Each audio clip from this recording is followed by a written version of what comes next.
everyone, in this particular video we are going to discuss the types of insurance. Till now we have covered the introduction, ADI, LIC, GIC, public insurance companies and some of the basic information regarding some private entities, and in the last lecture we have discussed the principle of insurance, and in this particular video we are going to discuss the types of insurance and types of life insurance plans. As the topic is a bit lengthy, so we will cover this particular topic in 2 lectures. Okay, so if you want the PDF of our lectures, then you can join our Telegram channel. The link is given in the description box below. And let's start. Life insurance. तो life insurance होता क्या है? तो life insurance की अगर हम बात करें तो एक्चुअल में एक कॉन्ट्रैक्ट होता है जो कि म्यूचुअल ट्रस्ट के ऊपर बेस्ड होता है. ठीक है, अभी इसमें जो म्यूचुअल ट्रस्ट होता है वो किन लोगों के बीच में होता है? तो बेसिकली यहाँ पे जो है एक कस्टमर होता है और दूसरा इंश्योरर होता है, या फिर अपन बोले कस्टमर के पे एक पॉलिसी होल्डर होता है और एक इंश्योरर. ठीक है, या इंश्योरेंस कंपनी. इनका एक म्यूचुअल ट्रस्ट होता है एक दूसरे के ऊपर कि सपोज इन फ्यूचर कोई कंडीशन हुई जिसमें जो पॉलिसी होल्डर है वो डेथ कर जाता है, उसकी डेथ हो जाती है. वैसे की सिचुएशन में जिस भी पर्सन को जो पॉलिसी होल्डर है अपना नॉमिनी डिक्लेयर करेगा, कंपनी उसे एक लमसम अमाउंट दे देगी जिसके जरिए वो आगे सर्वाइव कर पाएंगे, उनको जो फाइनेंशियल सिक्योरिटी मिल जाएगी. राइट. अब इसमें ना एक्चुअल में क्या होता है, लाइफ इंश्योरेंस के जरिए जो एक पर्टिकुलर पर्सन है जो भी इंश्योरेंस खरीद रहा है, ठीक है, जो भी लाइफ इंश्योरेंस ले रहा है, उसको 2 तरफा एडवांटेज होता है. ठीक है, एक तो उसकी स्मॉल सेविंग्स होने लगती हैं. ठीक है, जैसे कि अब उसको प्रीमियम पे करना होता है. ठीक है, इंश्योरेंस में अपन ने पढ़ा था, जैसे कि अब उसको मंथली या ईयरली जो भी टर्म्स एंड कंडीशंस होता है, जो भी उसका प्रोविजन होता है, उसके अकॉर्डिंग उसको जो है प्रीमियम पे करनी होती है इंश्योरेंस कंपनी को. जब तक उसकी पॉलिसी मैच्योर नहीं होती तब तक उसे वो पर्टिकुलर अमाउंट पे करना है. ठीक है, अब पे करना है. अगर वो बंदा सर्वाइव कर जाता है, मतलब मैच्योरिटी पीरियड पूरा सर्वाइव करके जब पॉलिसी मैच्योर हो गई और तब तक अगर वो बंदा सर्वाइव कर गया, मतलब उस वक्त तक उसे अगर कुछ भी नहीं हुआ, वैसी सिचुएशन में तो जैसे ही पॉलिसी मैच्योर होगी वो अप्लाई कर सकता है अपना मतलब उसमें जो भी पेपर वर्क होता है उसे कंप्लीट करके, जितना भी इसका जो डिपोजिटेड अमाउंट है, जो भी कलेक्टेड अमाउंट है, ठीक है, वो उसे एक बार में पूरा लमसम मिल जाता है, जिसके जरिए वो जो है अपना जो ओल्ड एज जो भी उसके एक्सपेंसेस होते हैं उसको वो कैरी ऑन कर सकता है. ठीक है. सॉरी. दूसरी चीज की उसमें इसको जो है एक फैमिली सिक्योरिटी भी मिलती है. अब पर यहाँ पे जो है ना इंश्योरेंस जो है, अगर हम यहाँ पे बात करें तो यहाँ पे जो लाइफ इंश्योरेंस है, यहाँ पे कुछ एक इसमें एक्सेप्शंस भी है. ठीक है, जैसे कि कुछ एक कंडीशंस है जिसके अंदर आपको क्लेम मिलेगा ही नहीं. जैसे बहुत से शराबी होते हैं, ठीक है, अल्कोहल हद से ज्यादा कंज्यूम कर लेते हैं, उसकी वजह से भी डेथ हो जाती है. अल्कोहल की वजह से अगर डेथ हुई है तो आपको नहीं मिलेगा. ठीक है, तो आप क्लेम के लिए अप्लाई करो बट क्लेम सेटल नहीं होगा. सेकेंड थिंग, ड्रग एब्यूज, वैसी सिचुएशन में भी नहीं होगा.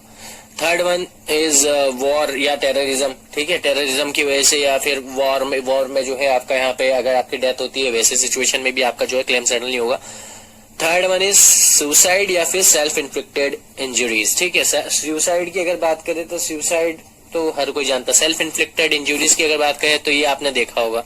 ऐसी कंडीशन और ऐसे सिचुएशन की वजह से अगर आपकी डेथ हो जाती है तो ऐसे सिचुएशन में जो है आपका क्लेम सेटल नहीं होगा. ठीक है. सेकंड वन इज ग्रॉस नेग्लिजियंस या फिर केयरलेसनेस. अब ग्रॉस नेग्लिजियंस और केयरलेसनेस का एक एग्जांपल ये रहा. अब जैसे ये भाई साहब सेल्फी लेने चल गए अपने, मतलब अब यहाँ पे इनके पास में कोई सपोर्ट नहीं है, ठीक, ना इसके पास कोई सेफ्टी इक्विपमेंट्स है. यहाँ जैसे ही अब ऐसी सिचुएशन में अगर यहाँ से इसके गिरने की वजह से अगर इसकी डेथ हो जाती है, ठीक है, तो वैसे सिनेरियो में भी इसका क्लेम सेटल नहीं होगा. राइट. तो ये कुछ एक कंडीशंस थी. आगे हम बात करें यहाँ पे तो इंश्योरेंस की अगर बात करें, जैसे लाइफ इंश्योरेंस कही अब इसमें, तो लाइफ इंश्योरेंस जैसे कुछ एक ये इसके जो है बेनिफिट्स है, जैसे इसका टैक्स बेनिफिट मिल जाता है. ठीक है, लाइफ कवर तो आपको मिलता है, रिटर्न्स भी अच्छे होते हैं.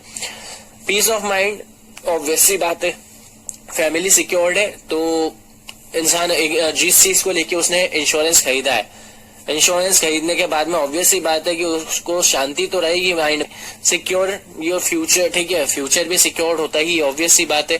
बात हुई है फ्यूचर सिक्योर्ड है, दैट्स व्हाई पीस है. तीसरी चीज फाइनेंशियल सेफ्टी भी है. फाइनेंशियल सेफ्टी की अगर हम बात करें तो फाइनेंशियल सेफ्टी किस वे में कि आपका जो है एक आपको पर्टिकुलर अमाउंट आप सेव करे जा रहे हो कंटिन्यूशन में. ठीक है, कंटिन्यूशन में आप सेव कर रहे हो जिसके जरिए जो है आपको आगे बेनिफिट मिल जाएगा उसका. बात करें आगे जनरल इंश्योरेंस की.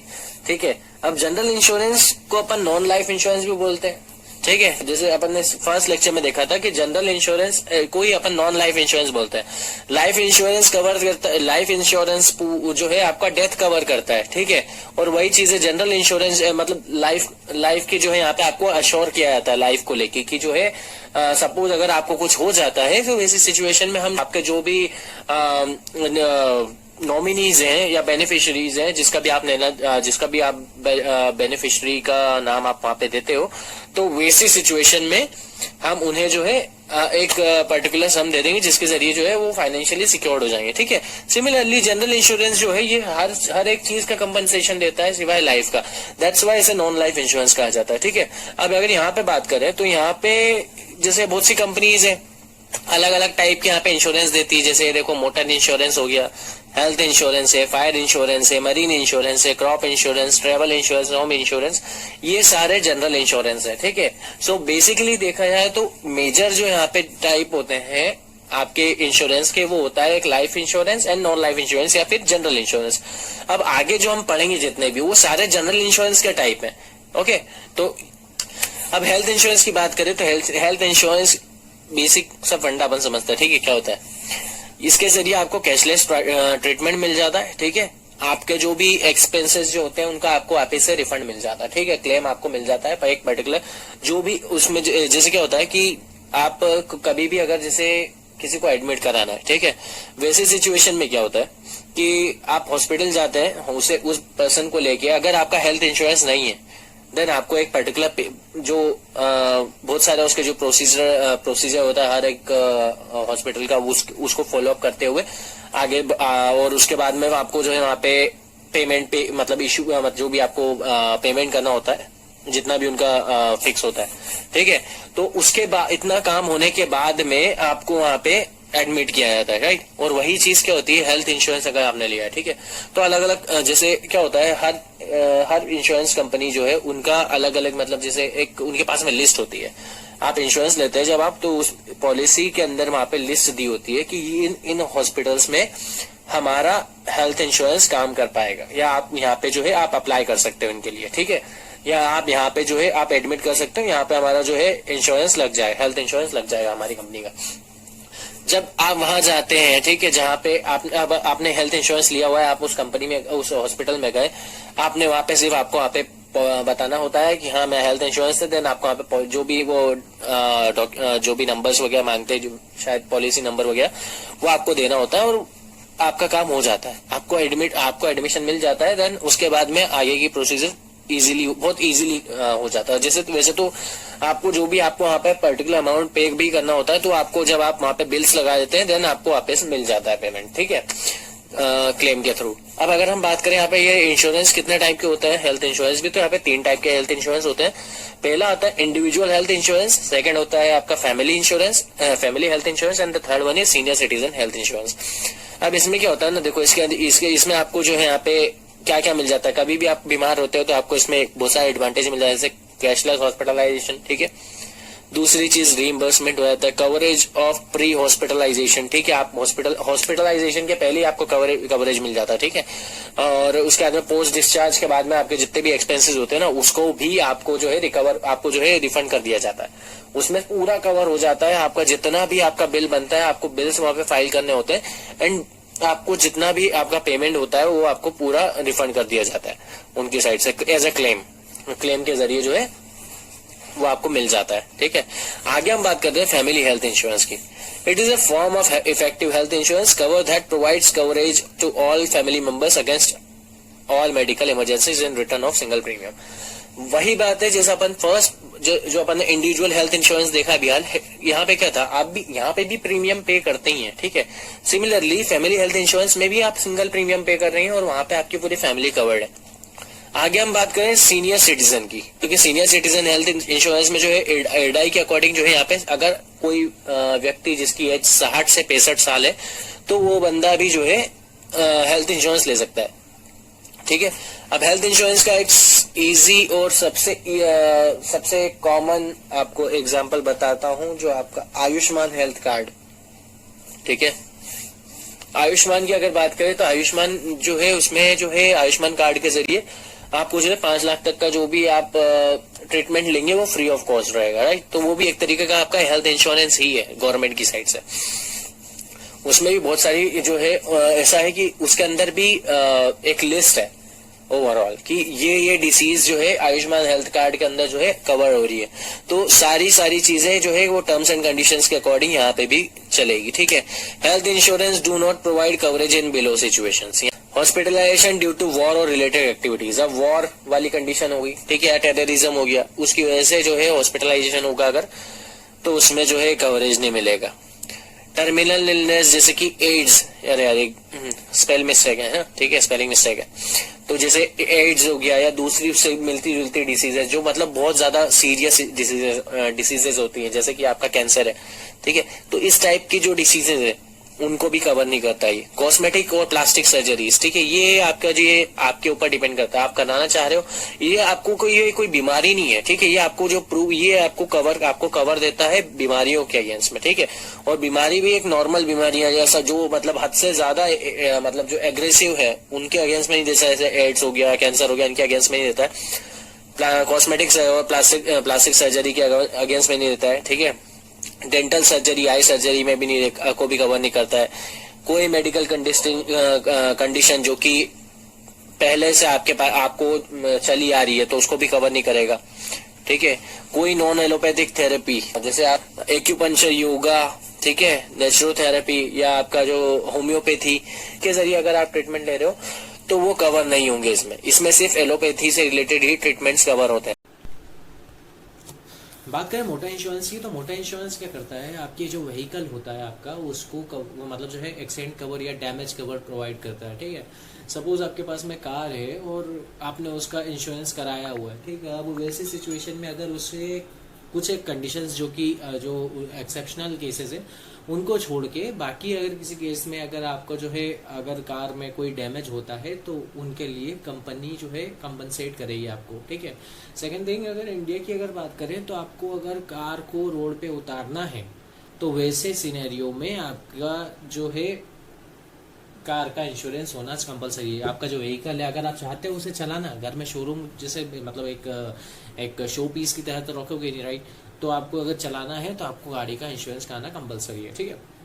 बात करें यहाँ पे इंश्योरेंस के अगर टाइप्स की, तो यहाँ पे 3 टाइप के इंश्योरेंस होते हैं। एक ये अपन ने कार का कंसीडर किया है, कार का एग्जांपल ले लेते हैं, दैट्स व्हाई मैं यहाँ पे जो है तीनों बता दिए। बेसिक से अगर यहाँ पे बात करें तो अगर जो इंश्योरेंस के टाइप्स होते हैं, एक तो एक बेसिक इंश्योरेंस पॉलिसी होती है, सेकंड होती है कंप्रहेंसिव इंश्योरेंस पॉलिसी एंड तीसरी होती है थर्ड पार्टी इंश्योरेंस पॉलिसी, ठीक है।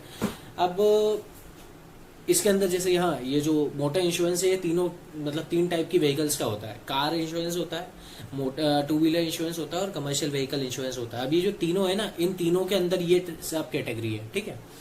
अगर बात करें हम कार इंश्योरेंस पॉलिसी की, तो कार इंश्योरेंस पॉलिसी करता क्या है, ठीक है। सपोज आपने जो है कार का इंश्योरेंस कराया हुआ है और या आपकी बाइक का इंश्योरेंस है और आप कभी आपका सपोज एक्सीडेंट हो जाता है, ठीक है, और कार को डैमेज हो जाता है। अब जिस बंदे के साथ में एक्सीडेंट हो उसकी भी गाड़ी को डैमेज तो होगा ही, राइट। तो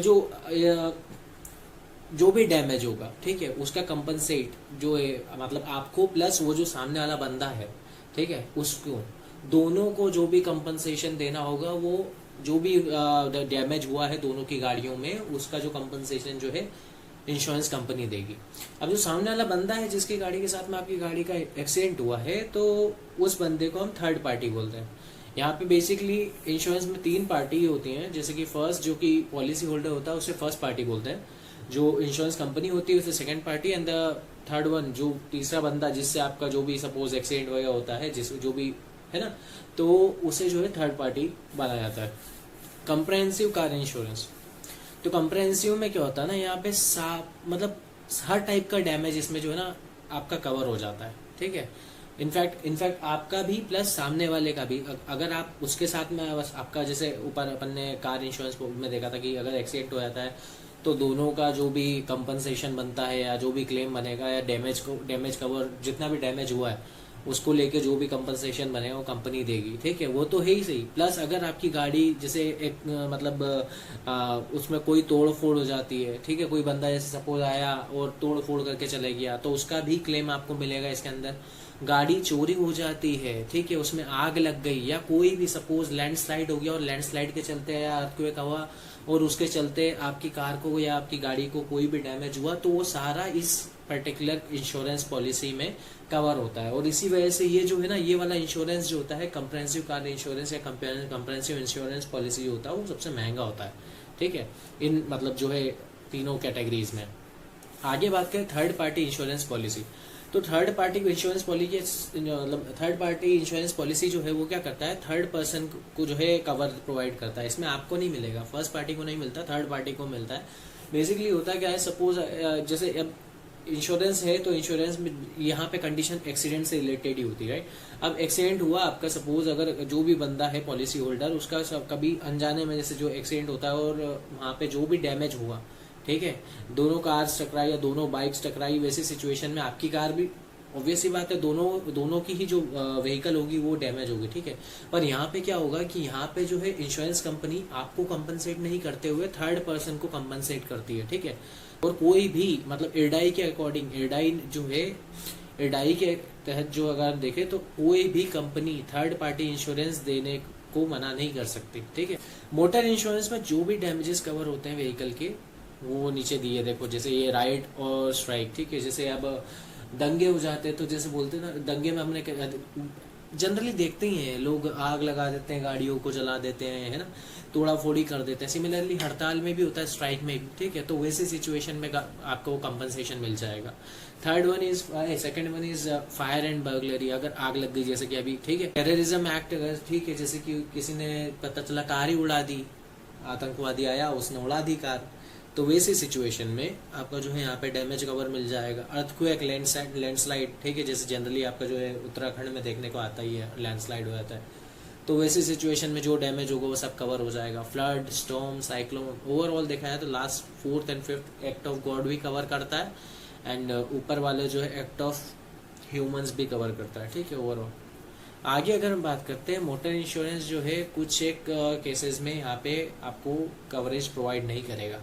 जैसे आपका यहाँ पे अगर ड्राइवर जो है ड्रग्स लेके या मतलब सपोज कोई भी किसी भी टाइप का नशा करके कार चला रहा है और वैसी सिचुएशन में अगर कोई भी नुकसान होता है, डैमेज होता है, एक्सीडेंट हो जाता है, तो उसको जो है आपका जो है इंश्योरेंस कवर नहीं मिलेगा, उसका क्लेम आपको सेटल नहीं किया जाएगा। व्हीकल अगर इलीगल एक्टिविटीज, स्मगलिंग के लिए, ठीक है, या ड्रग ट्रैफिकिंग के लिए अगर आपको यहाँ पे, या सपोज चाइल्ड ट्रैफिकिंग, जो भी इलीगल एक्टिविटीज हैं उनके लिए अगर यूज हो रही है, तो वैसी सिचुएशन में भी यहाँ पे कोई आपका डैमेज कवर नहीं दिया जाएगा। उसके अलावा अगर आपके पास में वैलिड ड्राइविंग लाइसेंस नंबर भी नहीं है, ठीक है, डॉक्यूमेंट अगर पूरे नहीं है, तो भी आपको जो है नहीं मिलेगा क्लेम, ठीक है। आपके पास में लाइसेंस ही नहीं है तो आपको क्लेम मिलेगा ही नहीं, ठीक है। ओवरऑल बोलने का सेंस ये है। कोई भी लॉस जो कि अगर इंश्योर्ड व्हीकल को अगर होता है, ठीक है, इंश्योर्ड व्हीकल है, सपोज आपकी कार है और आपने उसका इंश्योरेंस कराया और आप उसको लेके चल गए नेपाल, और वहां पे अगर उसका मतलब आपका कोई भी डैमेज हो गया, ठीक है, एक्सीडेंट हो जाता है या कोई भी डैमेज हुआ, ठीक है, तो उसका जो है कवर आपको यहाँ पे नहीं मिलेगा, ठीक है। यहाँ पे अगर आपको जो है इंडियन कंपनी से करवाया है आपने इंश्योरेंस, आपको जो है इंडियन मतलब जो इंडिया के अंदर ही आपका जो है उसका कवर है ओवरऑल। आगे बात करते हैं ट्रैवल इंश्योरेंस की। तो ट्रैवल इंश्योरेंस या ट्रैवल इंश्योरेंस कंपनी जो है आपको मतलब जो है फाइनेंशियल लाइबिलिटीज पे करती है, मतलब किसी भी मेडिकल या नॉन मेडिकल इमरजेंसी के लिए जब आप ट्रैवल करते हैं, ठीक है। बेसिक सी बात अगर करें, जो ट्रैवल इंश्योरेंस कोई भी बंदा लेता है, ठीक है, तो कोई भी इंसान अगर ट्रैवल इंश्योरेंस लेता है और अगर सपोज उसका वो फ्लाइट पे गया हुआ है या कहीं भी ट्रैवल कर रहा है, ठीक है, उसने इंश्योरेंस लिया हुआ है उस वक्त का, अब वहाँ गया है और रास्ते में सपोज उसको कोई भी मेडिकल इमरजेंसी आ जाती है या कोई भी दूसरे टाइप की कोई भी अगर इमरजेंसीज होती है, वो अगर हम अभी हम आगे डिस्कस करेंगे, तो उन सब में जो भी उसको फाइनेंशियल लाइबिलिटीज जो भी उसका फाइनेंशियल उसका जो भी मतलब जो है लॉस वगैरह होता है, ठीक है, उन सब को कवर करता है ट्रैवल इंश्योरेंस, ठीक है। अब यहाँ पे अगर हम आगे बात करें ट्रैवल इंश्योरेंस क्या क्या कवर करता है, तो जैसे आपका बैगेज अगर गुम हो गया उसका भी वो भी आपको कवरेज देता है।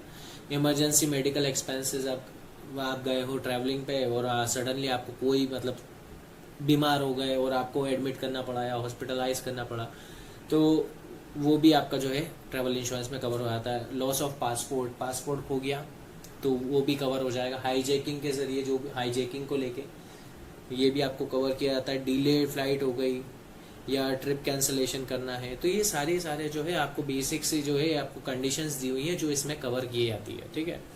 आगे देखें हम, ट्रैवल इंश्योरेंस जो होता है जनरली दो टाइप का होता है, ठीक है। पहला होता है सिंगल ट्रिप पॉलिसी और सेकंड होता है एनुअल मल्टी ट्रिप पॉलिसी। तो सिंगल ट्रिप पॉलिसी होता क्या है? सिंगल ट्रिप पॉलिसी मतलब यहाँ पे जो है आपका जो एक टाइम पीरियड रहता है 180 डेज का। 180 डेज 6 मंथ्स नहीं बात कर रहा अपन यहाँ पे, ठीक है। 180 डेज का यहाँ पे टाइम पीरियड होता है जिसके अंदर आपको जो है अगर आप एक मतलब जो भी ट्रिप लेना चाहें आप जो है ट्रिप ले सकते हैं, ठीक है।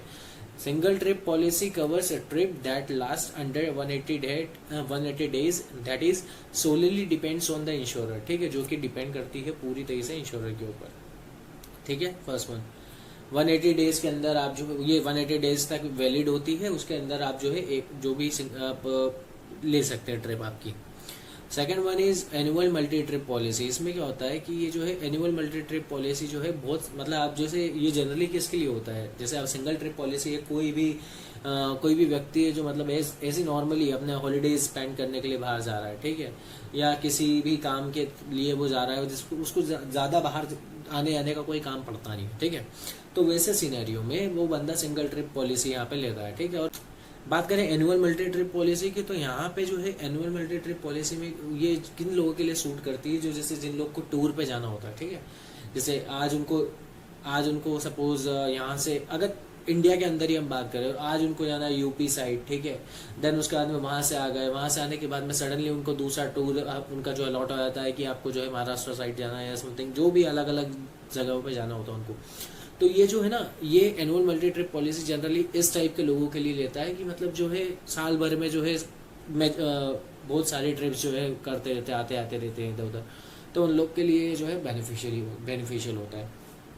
आगे हम बात करते हैं तो ट्रैवल इंश्योरेंस जो है कुछ एक कंडीशंस में जो है यहाँ पे कवरेज प्रोवाइड नहीं करता। जैसे अगर आप जो है आपको फिजिशियन है, ठीक है, जो आपका जो डॉक्टर है उसने अगर मना करा है कि आपको अभी बाहर कहीं नहीं जाना है और उसके बावजूद उसने अगर आपको बोला है कि अगर आपको मतलब अभी कहीं ट्रैवल नहीं करना और उसके बाद में भी अगर आप जा रहे हैं ट्रैवलिंग के लिए, तो वैसी सिचुएशन में अगर आप बीमार हो जाते हो और उसके बाद में आप क्लेम करने आते हो तो आप जो है उसके लिए लायबल नहीं, मतलब कंपनी जो है उसके लिए लायबल नहीं रहेगी, वो आपको पे नहीं करेगी, ठीक है। क्लेम सेटल नहीं होगा आपका। आगे बात करें हम बैगेज डिले की, ठीक है।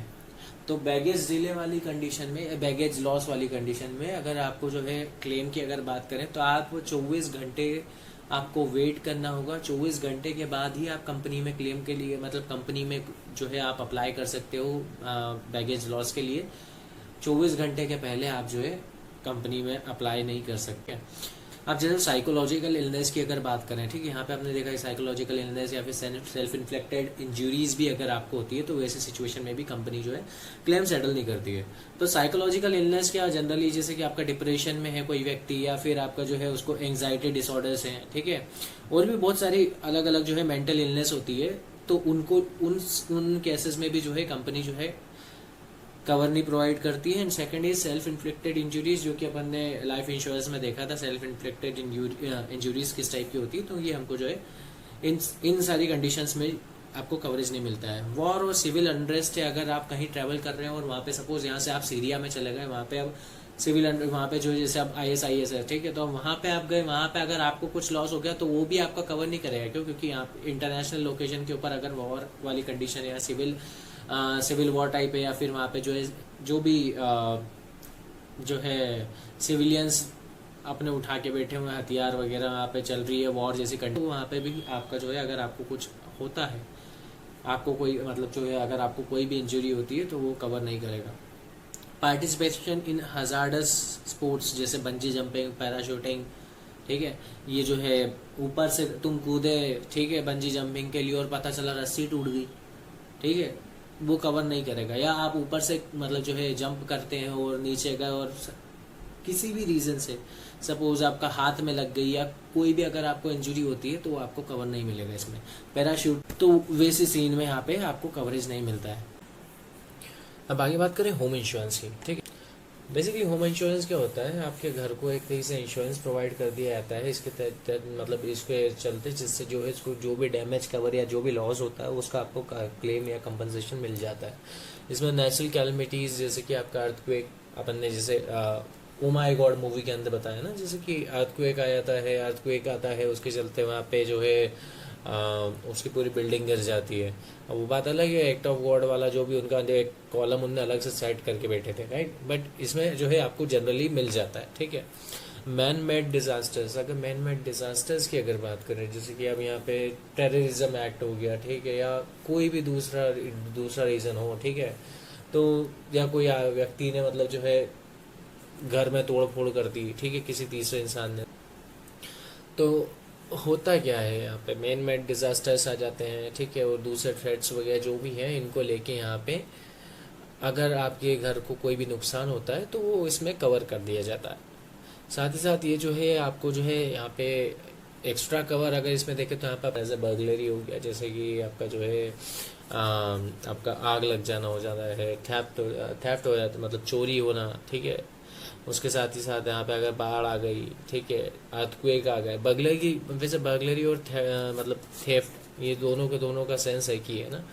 अर्थक्वेक और सैबोटाज, तो ये तोड़ फोड़ हो गई, अर्थक्वेक की वजह से टूट गया, यहाँ पे आग लग गई है, ठीक है, चोरी हो गया कुछ घर का, है ना, तो ये सारी चीज़ें इसके अंदर कवर हो जाती है। अब स्टैंडर्ड फायर या स्पेशल पेरिल्स पॉलिसी, ठीक है, तो ये जो एक पॉलिसी होती है जो आपको नेचुरल कैलमिटीज़, जो भी नेचुरल इवेंट्स होते हैं, ठीक है, जो भी नेचुरल डिजास्टर्स बोल लो या कोई भी नेचुरल इवेंट जिसमें एक ह्यूमन का कोई रोल नहीं हो, ठीक है, वो सारी की सारी चीज़ों को लेके अगर कोई नुकसान होता है उसके चलते, तो जैसे कि लाइटनिंग, बिजली गिर जाती घर में तो घर, ठीक है, जो भी लॉस होगा उसके चलते, या फिर आपका जैसे बाढ़ आ गई, ठीक है, स्टॉर्म आ गई, तूफान आ गया, अर्थक्वेक है, एक्सेट्रा, ये इनके चलते जो भी लॉस होगा वो सारा सारा इसमें कवर कर दिया जाएगा। डैमेजेस जो कि जैसे मैन मेड की अगर हम बात करें यहाँ पे, जैसे कि अगर यहाँ पे अगर जैसे ओवरफ्लो हो जाते हैं वाटर टैंक्स, ठीक है, या आपके जो है बर्स्ट कर जाते हैं, जैसे कई बार होता है ना पाइप बर्स्ट हो कर जाता है या वाटर टैंक्स बर्स्ट कर गए, ठीक है, तो इन लोग ये इसके चलते जो डैमेजेस होते हैं वो भी कवर कर, मतलब जो इसके अंदर होता है, ठीक है। यहाँ पे damages cause due to man made, जैसे कि यहाँ पे राइट्स स्ट्राइक होती है, जैसे राइट्स में क्या होता है घर में तोड़ पत्थर मार देते हैं, या जो भी कई तो पेट्रोल बम वगैरह एक्सेट्रा बहुत सारी चीज़ें फेंकते हैं ना, जैसे, तो ये सारी चीज़ें उसमें कवर कर दी जाती है। इसके चलते जो भी यहाँ पे जो भी डैमेजेस होते हैं उन सबको जो भी लॉस होता है उस पर्टिकुलर इंसान को, वो सारा सारा इसमें कवर कर दिया जाता है। होम स्ट्रक्चर इंश्योरेंस की अगर बात करें, अब इसमें देखो बेसिकली जो होम इंश्योरेंस के अंदर यहाँ पे 3 टाइप के हमको देखना है, जैसे होम स्ट्रक्चर इंश्योरेंस है, पब्लिक लायबिलिटी कवरेज है, and then third one is content insurance है। तो होम स्ट्रक्चर इंश्योरेंस में जो है ना क्या होता है, आपके पूरा घर का जो स्ट्रक्चर होता है ओवरऑल, जैसे कि इसमें एक पर्टिकुलर एरिया का भी यहाँ पे जो है कवर मिलता है। जैसे सपोज आपका घर है और उसमें अर्थक्वेक के चलते यहाँ पे जैसे आपने होम स्ट्रक्चर इंश्योरेंस कराया हुआ है, ठीक है, और यहाँ पे जैसे अर्थक्वेक या लैंडस्लाइड के चलते यहाँ पे जो है आपका एक पर्टिकुलर हिस्सा मतलब जो है गायब हो गया, डैमेज हो गया, लेट्स से आपका किचन या फिर बाथरूम जो है, बाथरूम फिटिंग से बाथरूम वाला जो हिस्सा है वो गायब मतलब डैमेज हो गया, तो आपको उस पर्टिकुलर हिस्से का भी कवर मिलेगा, ठीक है। तो ओवरऑल यहाँ पे जो है परमानेंट फिक्स जो भी परमानेंट जो है, जैसे आप घर के कुछ एक स्ट्रक्चर जो होते हैं वो हमेशा परमानेंट होते हैं, राइट, या तो आप उसको कोई निकाल के लेके नहीं आ सकते, वो उन्हीं के बेसिस पे या उन्हीं के ऊपर जो है पूरा घर टिका होता है, ठीक है। तो वो जो है ना, जैसे इनके अंदर कुछ डैमेजेस हुआ है, जैसे आप एक कमरा है, ठीक है, तो उसको बीच में से निकाल के कहीं और ले आके शिफ्ट तो नहीं कर सकते, आपको तोड़ना ही पड़ेगा, राइट। तो सिमिलरली इन सारी चीज़ों को अगर इनमें से अगर कोई सी भी चीज़ को अगर डैमेज होता है, जैसे जो होम स्ट्रक्चर में अगर कोई सी चीज़ को डैमेज होता है तो वो जो है उसको भी इंश्योरेंस में कवर किया जाएगा। पब्लिक लायबिलिटी कवरेज की अगर हम बात करें तो पब्लिक लायबिलिटी में क्या होता है कि अगर किसी तीसरे बंदे के चलते किसी तीसरे बंदे के द्वारा आपके घर को कोई डैमेज पहुंचाया जाता है, जैसे कि राइट्स और स्ट्राइक्स में जनरली होता है, तो उसके चलते क्या होगा कि आपको जो भी आपका यहाँ पे जो डैमेज हो रहा है आपके घर को, जो भी उसने डैमेज किया है वो इसमें कंपनसेशन आपको उसका मिल जाएगा, ठीक है। पब्लिक लायबिलिटी कवरेज आता है ये। कंटेंट इंश्योरेंस की अगर हम बात करें तो कंटेंट इंश्योरेंस में क्या होता है कि आपके घर के अंदर जो सामान है, सपोज पीसी होगा आपका, रेफ्रिजरेटर है, फैन है, टेलीविजन है, वॉशिंग मशीन है, बहुत सारे इक्विपमेंट्स हैं आपके पास में, पोर्टेबल इक्विपमेंट्स जो होते हैं, उनको अगर कुछ भी नुकसान होता है, कोई आके आपके पत्थर फेंका, टीवी फूट गया, तो उसका भी जो टीवी का जो है कंपनसेशन भी आपको कंपनी देगी। तो ये सारा कवर आपको उसमें मिल जाता है, ठीक है। आगे हम बात करते हैं यहाँ पे कुछ एक कवर, यहाँ पे जो है जो होम इंश्योरेंस का जो कवरेज होता है वो कुछ एक केसेस में नहीं मिलता है। जैसे कि यहाँ पे अगर आप अपनी मर्जी से घर तोड़ दो, ठीक है, आपका घर बना हुआ है, आपने खुद से तोड़ा है मकान, तो आपको यहाँ पे उसका कवरेज नहीं मिलेगा, ठीक है। ये अपना घर का है तो अपन सोचे कि नहीं यार एक काम करते हैं, अपने को घर बनाना है तो एक काम करो, अपन अपना घर ही तोड़ लेते हैं, अपन ही तोड़ देते और क्लेम लगा देंगे कि घर टूट गया, तो वहाँ से पैसा मिलेगा, तो उस पैसे से अपन जो है वहाँ पे से जो भी क्लेम मिलेगा उसको अपन यहाँ पे इसमें लगा देंगे और अपना नया घर बन जाएगा। तो ऐसा कुछ भी नहीं होगा, ठीक है। यहाँ पे अगर आपने खुद से अगर आपने घर तोड़ा है या कुछ भी घर का सामान तोड़ा है, तो वो जो है आपको ये जो घर का सामान इन द सेंस घर का जो भी स्ट्रक्चर है उसको अगर आपने तोड़ा है उसको, तो वहाँ पे आपको कोई भी कंपनसेशन नहीं मिलेगा। अब जैसे यहाँ पे डैमेज हो गया, तोड़ फोड़ के मतलब खुद से टूट फूट हो गई, ठीक है, या फिर आपका जो है वैल्यू कम हो गई, डेप्रिसिएशन टाइम के साथ साथ कुछ एक चीज़ों की वैल्यू, जैसे हर चीज़ का सपोज इलेक्ट्रॉनिक्स की भी अगर बात करें तो टाइम के साथ साथ उसकी वैल्यू कम होती है। जैसे बाइक्स है, ठीक है, उनका भी एक मतलब 10 साल का बोलते हैं, 10 साल की लाइफ होती है। हर चीज़ का एक पर्टिकुलर लाइफ होता है। सपोज अगर आपके टीवी की अगर बात करें, टेलीविजन का अगर 5 साल अगर लाइफ मान के चले हैं, ठीक है, 5 साल अगर लाइफ अगर बोले हैं तो 5 साल हो गए उस पर्टिकुलर टेलीविजन को, तो उसके बाद में उसका जो अगर सपोज उसको उसके बाद में अगर उसको कोई जैसा डैमेज होता है तो उसका जो है आपको कवर नहीं मिलेगा, ठीक है। फिर loss due to nuclear war, invasion, act of foreign country etcetera, तो उसकी वजह से भी नहीं मिलेगा। जैसे अब न्यूक्लियर वॉर जापान में फोड़ दिया था बम, ठीक है, अब उसके चलते अगर वहाँ पे किसी ने अगर होम इंश्योरेंस कराया हुआ था और वहाँ पे जो न्यूक्लियर वॉर मतलब वहाँ पे जो न्यूक्लियर जो है अटैक हुआ था, उसके चलते जो भी यहाँ पे डिमोलिशन हुआ उसका उनको कोई भी उनको जो है उसका कोई कंपनसेशन नहीं मिलेगा। यहाँ से अगर बात करें loss of cash kept inside the property, अब घर के अंदर आपकी प्रॉपर्टी जो सपोज प्रॉपर्टी के अंदर जो भी आपने कैश रखा हुआ है, ठीक है, और वो चोरी हो गया या किसी भी वजह से वो जो है आपके पास से मतलब जो है खो गया, तो वो भी कवर नहीं होगा, ठीक है। Loss due to any electronic equipment due to over running, अब हद से ज़्यादा आप कोई भी चीज़ को चलाओगे वो जल जाएगी, राइट, और उस डैमेज को लेके आप अगर वहाँ पे कंपनसेशन के लिए आप अप्लाई करोगे या क्लेम के लिए, तो वो सेटल नहीं होगा। तो ये हमने देखा होम इंश्योरेंस क्या होता है, ठीक है। अब आगे हम बात करें फायर इंश्योरेंस की। तो फायर इंश्योरेंस जैसे कि हमको पता है कि जो 60 पहली बार इसका ओरिजिन कहाँ से हुआ था, राइट, जो हमने फर्स्ट लेक्चर में पढ़ा था, जैसे कि वो great fire of London, right, 1666 and उसके बाद में 1680s में पहली कंपनी बनी थी फायर इंश्योरेंस। तो इसमें बेसिकली देखा है तो सबसे पहले जो इंश्योरेंस का आइडिया आया था वो फायर को लेके ही आया था। तो सबसे पहला इंश्योरेंस जो तो फायर इंश्योरेंस ही था, ठीक है। तो फायर इंश्योरेंस का अगर देखा तो इसकी स्टार्टिंग कहाँ से हुई थी, तो 1680s से स्टार्ट हुआ था, ठीक है, लंदन में। अगर बात करें फायर इंश्योरेंस क्या करता है, तो ये आपको जो है कंपनसेट करता है हर डैमेज को लेके जो भी तो आपकी प्रॉपर्टी या गुड्स को होता है, वो भी किसके जरिए, जो कि अगर सपोज आपके घर में या कहीं भी जैसे सपोज घर में आग लग जाती है, तो उसके चलते अगर आपकी प्रॉपर्टी को कोई डैमेज हो गया या आपका जो घर के अंदर का जो सामान है उसके अंदर कोई अगर डैमेज हो जाता है, तो वैसी कंडीशन में आपको जो है कंपनसेट करती है कंपनी, ठीक है सर। और साथ ही साथ सराउंडिंग स्ट्रक्चर को भी, जो कि जैसे सपोज एक घर है उसमें आग लगी है, ठीक है, उसमें आग लग गई तो पास में बने रहते हैं घर तो वैसे ही, ठीक है। अब एक में आग लगी तो मे भी पड़ोस में भी कुछ ना कुछ तो लॉस हुआ होगा, ठीक है। तो उस फायर की वजह से जो लॉस हुआ है वो सारा का सारा इस मतलब इंश्योरेंस में कवर किया जाएगा, ठीक है। तो आगे हम बात करें तो यहाँ पे क्या होता है, कॉमनली हमारे पास में जो फायर इंश्योरेंस हमको देखने को मिलते हैं वो कुछ इस टाइप के होते हैं, जैसे वैल्यूड पॉलिसी। तो ये क्या होता है, insurer values the property and undertakes to pay compensation up to that value in case of loss, ठीक है। अब क्या होता है, जैसे एक मकान है, एक घर है, ठीक है, उसके घर में मतलब उसने जो है एक अपने घर का जो है फायर इंश्योरेंस करवा लिया अपना, ठीक है। अब फायर इंश्योरेंस करवाया तो यहाँ पे उस गया उसमें बहुत सी पॉलिसीज, जैसे उसने कराया वैल्यूड पॉलिसी।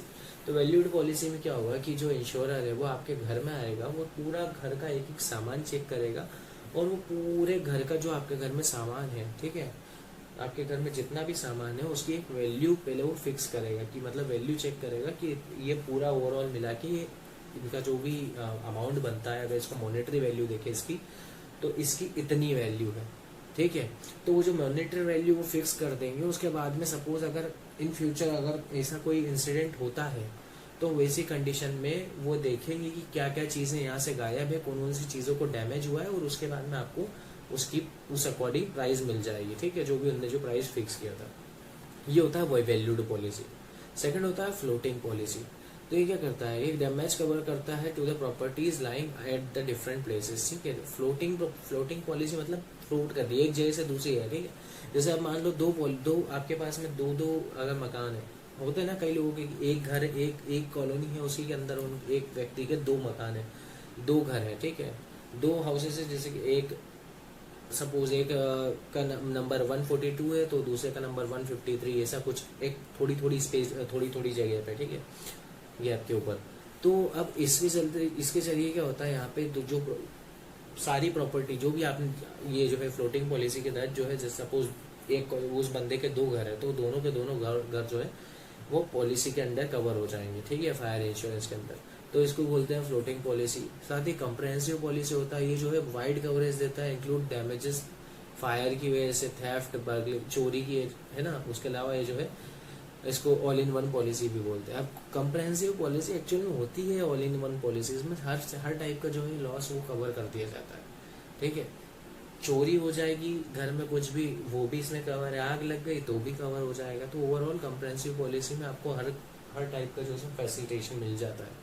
स्पेसिफिक पॉलिसी की अगर हम बात करें तो स्पेसिफिक पॉलिसी क्या करता है, एक स्पेसिफिक अमाउंट, ठीक है, एक स्पेसिफिक अमाउंट जो है ये कवर करता है which is less than the real value of the property. Suppose आपका घर है, ठीक है, घर में अगर घर का आपने फायर इंश्योरेंस करवाया है स्पेसिफिक पॉलिसी के अंदर, ठीक है, तो फायर इंश्योरेंस में आपने स्पेसिफिक पॉलिसी ली है जिसके तहत चलते क्या हो रहा है, सपोज आपका जो घर है वो है सपोज 25 लाख का, और यहाँ पे क्या होता है कि जो इंश्योरर आता है, ठीक है, वो उस पूरे घर को देख के पूरा जो उसका जो भी जैसा अपन ने वैल्यूड पॉलिसी में देखा था वो वैल्यू उसकी जो है निकालता है कि कितना क्या वैल्यू है ओवरऑल, ठीक है। तो इसमें जो है एक वैल्यू देख लिया, पहले प्रॉपर्टी की वैल्यू को देखा जाता है कि रियल वैल्यू कितनी है इसकी, और उसके बाद में एक स्पेसिफिक प्रॉपर्टी, एक स्पेसिफिक वैल्यू या स्पेसिफिक अमाउंट जो यहाँ पे डिसाइड कर लिया जाता है कि अगर सपोज अगर ऐसे में कोई कंडीशन होती है कि आपका यहाँ पे ऐसा कुछ डैमेज हो गया होता है या आग लग जाती है, ज़्यादा लॉस हो जाता है, तो हम ज़्यादा से ज़्यादा आपको इतना अमाउंट देंगे, इसके ऊपर कुछ भी नहीं हो पाएगा। तो यहाँ पे एक स्पेसिफिक वैल्यू पहले ही डिसाइड कर ली जाती है, पर वो जो है स्पेसिफिक अमाउंट जो होती है वो कम होती है रियल वैल्यू से, ठीक है। आगे हम बात करें valuable policy. The claim amount is determined based on the present market price of damaged property, ठीक है। जो प्रेजेंट मार्केट वैल्यूएबल प्रॉपर्टी की बात कर रहे हैं आप, ठीक है। तो वैल्यूएबल प्रॉपर्टी में क्या होता है, सपोज आपने मकान लिया है, ठीक है, अब जो भी आपने मकान लिया है, आपने घर लिया है, उसका जो है प्राइस है जब आपने लिया था वो 20 लाख था, ठीक है, और आज के टाइम में आपने इसकी जो है फायर इंश्योरेंस कराया, और वो भी उसके फायर इंश्योरेंस में आपने वैल्यूएबल पॉलिसी उसकी ली है, ठीक है। वैल्यूएबल पॉलिसी लिया है तो अब ऐसा तो है नहीं कि आपने मकान जो है, जो आपका जो घर था वो आपने 10 साल पहले लिया था, उसकी प्राइस थी 20 लाख, ठीक है। अब 10 साल पहले जो आपने मकान लिया था उसकी प्राइस आज के टाइम में 10 साल बाद ऐसा नहीं है ना कि 10 साल बाद भी वो 20 लाख का ही रहेगा, ठीक है। इन्फ्लेशन भी होता है, बहुत सारे अलग अलग फैक्टर्स होते हैं, डेवलपमेंट के साथ साथ जो है उसका प्राइस रेट भी बढ़ता रहता है, राइट। अब उसका वैल्यू आज के टाइम में सपोज मान लो 60 लाख है, तो यहाँ पे जैसे वैल्यूड पॉलिसी में क्या था कि उन्होंने पहले वहाँ पे पूरा अमाउंट देख लिया कि इतना यहाँ पे ओवरऑल इनका जो प्रॉपर्टी का जो प्राइस है वो इतना ही है, उतना ही मिलेगा, ठीक है।